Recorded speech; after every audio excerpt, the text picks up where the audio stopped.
নমস্কাৰ ৰাইজ, আপোনালোক সকলোকে পুনৰবাৰ আমাৰ চেনেল আজহাৰুদ্দিন অসমলৈ স্বাগতম জনাইছোঁ। আজি আমি এটা অলপ পৃথক বিষয়ত আলোচনা কৰিবলৈ আগবাঢ়িছোঁ। বিষয়টো হৈছে এটা ভয়ংকৰ ব্যাধি, যি ব্যাধিটোৱে আমাৰ ভাৰতীয় গণতন্ত্ৰক নিশকতীয়া কৰি তুলিছে। গণতান্ত্ৰিক যিসমূহ ব্যৱস্থাসমূহ দুৰ্বল কৰি তুলিছে। আমি কোনো দেশৰ প্ৰতিষ্ঠান বা চৰকাৰৰ বিষয় লৈ আচলতে আজি আলোচনা কৰিবলৈ ওলোৱা নাই। আজি আমি আলোচনা কৰিবলৈ ওলাইছোঁ একাংশ জনতাক লৈ। হয়, ঠিকেই শুনিছে, আমাৰ ভাৰতবৰ্ষৰ একাংশ জনতাক লৈ আজি আমি এই আলোচনা আগবঢ়াব বিচাৰিছোঁ। আলোচনাটো হৈছে ঘুষখোৰ জনতা। আপোনালোক শুনি আচৰিত হ'ব পাৰে যে ঘুষখোৰ কেনেকৈ, কিন্তু আচলতে বৰ্তমান প্ৰেক্ষাপটত ইয়েই এক ধ্ৰুৱ সত্য, লগতে সামাজিক ব্যাধি, যি ভাৰতীয় গণতন্ত্ৰক দুৰ্বল কৰাত এটা মুখ্য ভূমিকা পালন কৰিছে।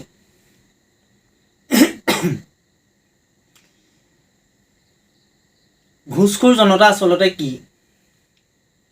আমি সকলোৱে দেখিবলৈ পাওঁ যে আমাৰ অঞ্চলসমূহত যিকোনো এটা ৰাজনৈতিক দল যেতিয়া আহে, সেই দলৰ মানুহে যেতিয়া কাৰোবাক সেই দলটোলৈ আমন্ত্ৰণ জনায়, সেই দলৰ মানুহসকলক যিজনক আমন্ত্ৰণ জনাইছে তেখেতে সোধা প্ৰথম প্ৰশ্নটোৱেই হৈছে মই কি পাম। প্ৰশ্নটো শুদ্ধ, মই কি পাম, কিন্তু তাৰ অৰ্থটো বিশ্লেষণ কৰিব লাগিব যে তেওঁ কেনেকুৱা ধৰণৰ কিটোৰ বিষয়ে আচলতে ক'ব বিচাৰিছে।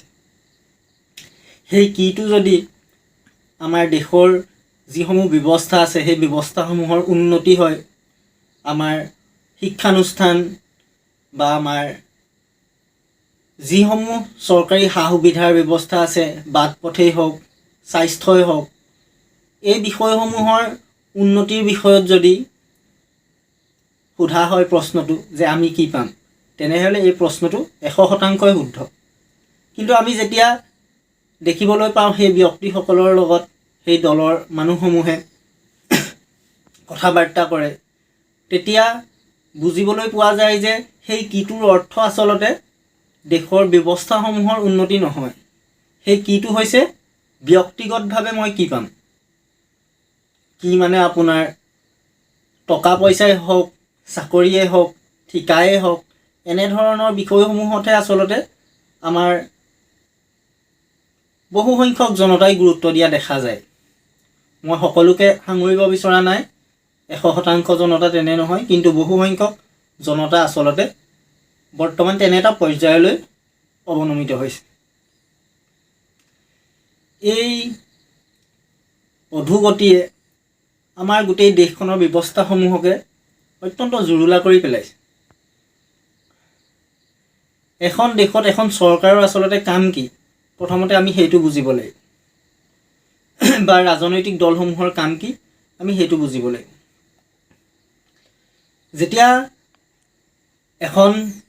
যেতিয়া এটা দলে শাসনত বহে, চৰকাৰ গঠন কৰে, সেই চৰকাৰখনৰ দায়িত্ব হৈছে যিসমূহ দেশৰ জনতাই একেবাৰে নিশকতীয়া, তেওঁলোকৰ মৌলিক প্ৰয়োজনসমূহ পূৰাব নোৱাৰে, তেওঁলোকৰ মৌলিক প্ৰয়োজনসমূহ পূৰণ কৰাটো সেই চৰকাৰখনৰ প্ৰথম দায়িত্ব। আৰু দ্বিতীয় দায়িত্ব হ'ল দেশখনৰ যিসমূহ শিক্ষা, স্বাস্থ্য, যাতায়াত, এনেধৰণৰ যিসমূহ মানুহৰ প্ৰয়োজনীয় বস্তু আছে সকলোৰে বাবে, সেই ব্যৱস্থাসমূহ কেনেদৰে উন্নতি কৰিব পাৰে সেইটো হৈছে চৰকাৰৰ দায়িত্ব। এজন ব্যক্তিক কোটিপতি বনোৱাটো কোনোপধ্যে চৰকাৰৰ দায়িত্ব নহয়।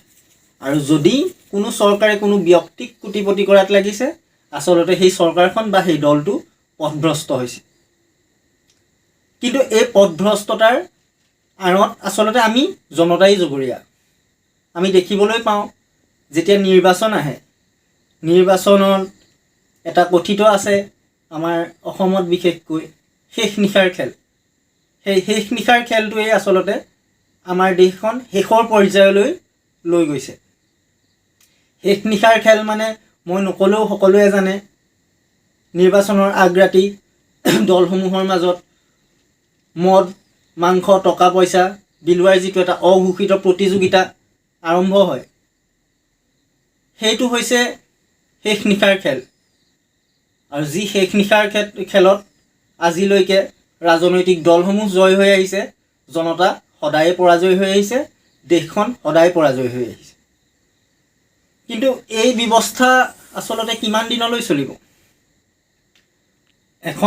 এটা ৰাজনৈতিক দলে বা এজন নেতাই বা এখন চৰকাৰে দুৰ্নীতি নকৰাটো সকলোৱে কামনা কৰে, কিন্তু সেই দুৰ্নীতি নহ'ব কেনেকৈ তাক কোনেও চিন্তা নকৰে। আচলতে এই চিন্তাবোৰ কৰিব লাগিব কোনে? জনতাই। যেতিয়া জনতাই কোনো প্ৰলোভনৰ বিনিময়ত ভোট নিদি নিজৰ বিবেকেৰে ভোট দিয়া আৰম্ভ কৰিব, কাইলৈ যেতিয়া সেই প্ৰাৰ্থীসকল জিকি যাব, তেওঁলোকে যিকোনো কামৰ বিনিময়ত, যিকোনো আঁচনিৰ বিনিময়ত যেতিয়া কিবা উৎকোচ দাবী কৰিব, তেওঁলোকক সেই জনতাই সাহসেৰে সৈতে ক'ব পাৰিব যে আপোনাক আমি নিজৰ মনৰ পৰা ভোট দি আপোনাক আমি জয় কৰাইছোঁ, আপোনাক আমি বিনামূলীয়াভাৱে বহুমূলীয়া ভোটটো প্ৰদান কৰিছোঁ, গতিকে আপুনি আমাৰ পৰা কোনো আঁচনিৰ বিনিময়ত, কোনো সুবিধাৰ বিনিময়ত কোনো ধৰণৰ উৎকোচ খুজিব নোৱাৰে। কিন্তু বৰ্তমান সময়ত আচলতে আমাৰ জনতা সেইদৰে ক'ব পৰা যিটো এটা পৰিস্থিতি, সেই পৰিস্থিতিত নাই। এটা অত্যন্ত স্পৰ্শকাতৰ বিষয় আচলতে জনতাৰ বিৰুদ্ধে কোৱা যেন হৈছে, কিন্তু আচলতে মই জনতাৰ বিৰুদ্ধে নহয়, এইটো হৈছে জনতাৰ সপক্ষে। কিন্তু জনতাৰ যি ভুল, সেই ভুলসমূহৰ বিপক্ষে।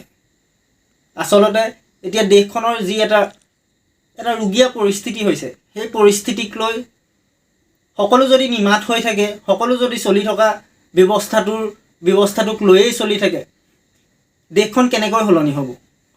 আমি মুখেৰে যদি ট্ৰিলিয়ন ইকনমি বা বিশ্বগুৰু নম্বৰ 1 দেশ, এইসমূহ যদি আমি ডাইলগ মাৰি থাকোঁ, কিন্তু হাতে কামে যদি আমি ঘোচখোৰ এটা অৱস্থাত থাকোঁ, আচলতে আমি কেনেকৈ সেইসমূহ বাস্তৱত ৰূপায়িত কৰিম? চীনৰ পিছতে দ্বিতীয় জনসংখ্যা বহুল যিখন আমাৰ ভাৰতবৰ্ষ, এই ভাৰতবৰ্ষখন আজি ইমান পিছপৰাৰ আচলতে কাৰণ কি? জনসংখ্যা ৰোধ কৰিব লাগে, এইটো সত্য, কিন্তু যিসকল জনতা বৰ্তমান আছে, যিসমূহ আমাৰ প্ৰায় 150 কোটি জনতা আছে, এই 150 কোটি আমাৰ মানৱ শক্তি। সেই মানৱ শক্তিসমূহে বিশ্বৰ আটাইতকৈ দ্বিতীয় বৃহৎ মানৱ শক্তি থকা দেশ এখন আজি ইমান পিছত কিয়? ইয়াতকৈ কম জনসংখ্যা থকা দেশসমূহ কেনেকৈ আগবাঢ়ি গৈছে? এইসমূহ আচলতে আমি এতিয়া চিন্তা কৰিবৰ হ'ল। আৰু আমি যদি এতিয়াই এইসমূহ চিন্তা নকৰোঁ, আমি ভৱিষ্যত প্ৰজন্মলৈ কোনখন দেশ আচলতে থৈ যাব বিচাৰিছোঁ? মধ্যপ্ৰাচ্যৰ যিসমূহ দেশ আছে, যুদ্ধ বিগ্ৰহ, তেওঁলোকৰ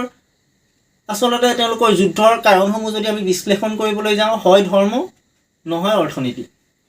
যেতিয়া এখন দেশক ধৰ্মৰ ৰোগে জুৰুলা কৰে, সেই দেশৰ জনতাৰ মাজত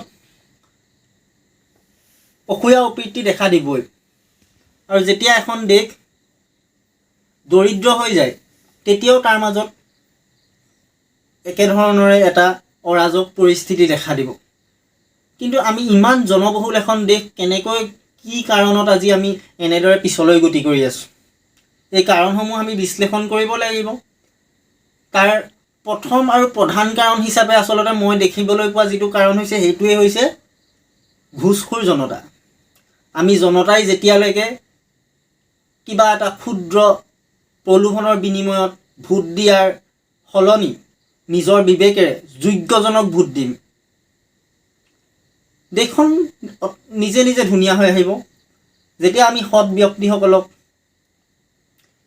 নিৰ্বাচিত কৰিম, দেশখন নিজে নিজে ধুনীয়া হ'ব। মই ক'বলৈ বিচৰা নাই যে বৰ্তমান যিসকল আছে তেওঁলোক সৎ নহয় বা আগত যিসকলে কৰি গ'ল তেওঁলোক সৎ নহয়। এটা মোৰ ফালৰ পৰা আচলতে এটা পোনপটীয়া কথা, যেতিয়া এজন ব্যক্তি যেতিয়া বিধায়ক পদৰ বাবে নিৰ্বাচনত অৱতীৰ্ণ হয়, তেখেতে যদি 2 কোটি 3 কোটি টকা খৰচ কৰি পেলাই বিধায়ক হ'বলগীয়া হয়, সেইটো এটা ব্যৱসায় নহ'লনে? তেওঁ যে যি 2-3 কোটি টকা ব্যৱসায় সেই নিৰ্বাচনত খৰচ কৰিলে, সেইটো এটা ইনভেষ্টমেণ্ট নহ'লনে? আৰু য'ত ইনভেষ্টমেণ্ট আহে তাততো প্ৰফিটৰ কথা নিশ্চয় আহিব। গতিকে তেওঁ সেই যি বিনিয়োগ কৰিছে সেই বিনিয়োগ তেওঁ উঠাব লাগিব, তাৰ পৰা তেওঁ লাভো উঠাব লাগিব। কাৰণ পৰৱৰ্তী নিৰ্বাচনত তেওঁ যেতিয়া আকৌ ৰাইজৰ মাজলৈ যাব, যোৱাবাৰ যিসমূহ বিচাৰিছিলে, কাৰণ টকাৰ মূল্য অৱনমিত হৈছে, বস্তুৰ দাম বাঢ়ি গৈছে, গতিকে তেওঁলোকে তাৰ দুগুণ বিচাৰিব। গতিকে তেওঁ যোৱাবাৰ যিমানখিনি টকা খৰচ কৰিছিলে তাৰ দুগুণ স্বাভাৱিকতেই তুলিবলৈ চেষ্টা কৰিব লাগিব। গতিকে মই এই বিষয়টোত ইমানখিনিয়েই কৈছোঁ। আচলতে মই আজি জনতাক আহ্বান জনাব বিচাৰিছোঁ, আপোনালোক সজাগ হওক, সচেতন হওক, ক্ষুদ্ৰ স্বাৰ্থ ত্যাগ কৰক।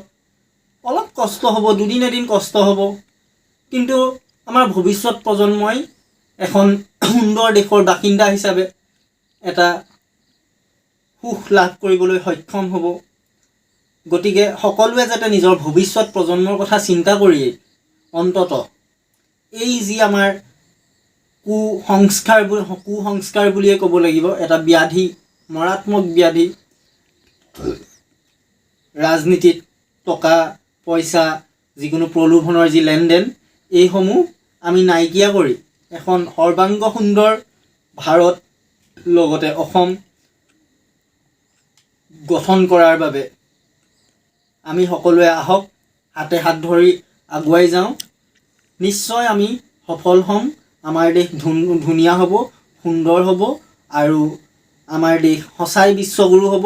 আমাৰ ৰাজ্য সঁচাই ভাৰতৰ ভিতৰত প্ৰথম হ'ব। ধন্যবাদ। জয় আই অসম।